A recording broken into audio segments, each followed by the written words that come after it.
مسجد میں داخل ہونے کی دعا، اللہم فتح لی ابواب رحمتک۔ ترجمہ، یا اللہ میرے لیے اپنی رحمت کے دروازے کھول دے۔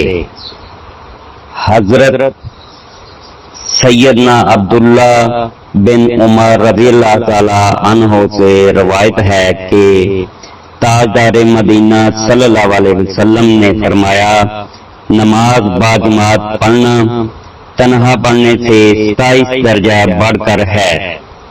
مسجد سے نکلتے وقت کی دعا، اللہم انی اسألک من فضلک و رحمتک۔ ترجمہ، اے اللہ میں تجھ سے تیرے فضل اور تیری رحمت کا سوال کرتا ہوں۔ حدیث، حضور تاجدار مدینہ صلی اللہ علیہ وسلم نے ارشاد فرمایا کہ ایک زمانہ ایسا آئے گا کہ مساجد میں دنیا کی باتیں ہوں گی، تم ان کے ساتھ مت بیٹھو کہ ان کو اللہ جل جلالہ کے ساتھ کچھ کام نہیں۔